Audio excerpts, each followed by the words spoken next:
2020, troisième jeudi de novembre. À la manière d'un étonnement subit ou d'une discrète audace, comme à contresens, on voudrait nous extirper d'un rythme imposé.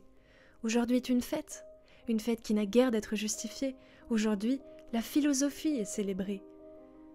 Entouré de murs, confiné avec soi-même, reste l'image du monde dans la tête, la fenêtre prêtant l'accès à l'autre et à l'ailleurs dont l'absence emplit le vide environnant.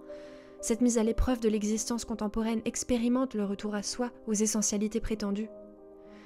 Et les temps d'une nouvelle modernité n'ont jamais autant contraint leurs contemporains à disposer du temps, un temps réinventé et imposé, étonnant et inquiétant. La pensée est consacrée au temps dans le silence de l'individualité. Pensez, citoyens d'un monde isolé, saisissez-vous de cette étrangeté et percez la nuit de votre subjectivité, philosophez. On n'y a jamais été aussi sommé. La philosophie qui tombe sur nous, évidence des jours désœuvrés, illusion d'un temps, d'un monde arrêté. Or, c'est l'exceptionnalité de cette actualité, de ces parenthèses où la vie est mise en suspens au nom de la vie, c'est l'existence un instant et réduite aux intimités, contrées et confins imaginés de nos individualités. Alors oui, la philosophie surgit. Mais elle ne s'enferme pas dans le monde du sujet clos sur lui. La fête est intime, un bouleversement s'accroche et s'empare de tous. Les rêves et les idées font la fête, mais l'épreuve de la séparation est l'œuvre d'un partage et le pari de sa rémission. Le sentiment est donc mitigé, c'est le malaise de la pensée. Devant l'absurdité ou l'ébranlement de la banalité, face aux étrangetés, la complaisance envers soi-même se heurte à sa vanité.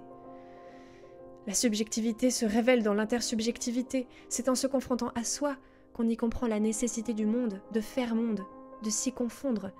Si lorsque l'autre est dérobé, on peut faire corps avec, par la pensée, l'épreuve de son absence et du retour à soi est alors un retour hors de soi, une projection inévitable et essentielle à l'autre.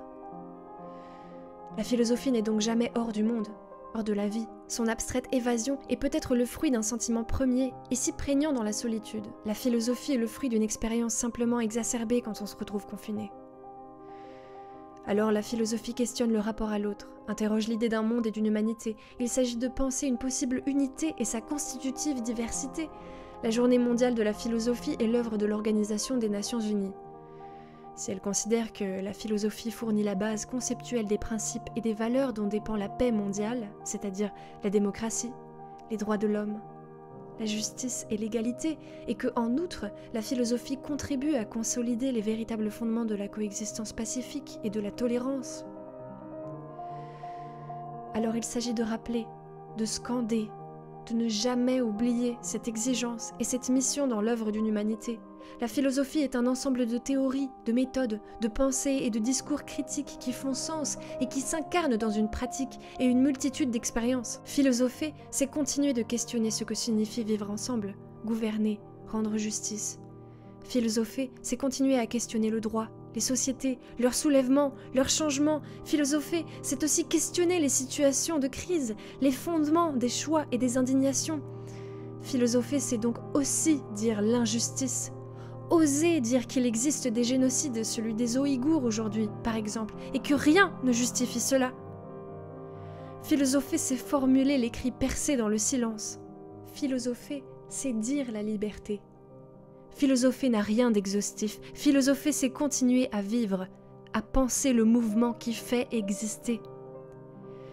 La philosophie est un art de vivre et est tout aussi bien la plus belle arme pour vivre.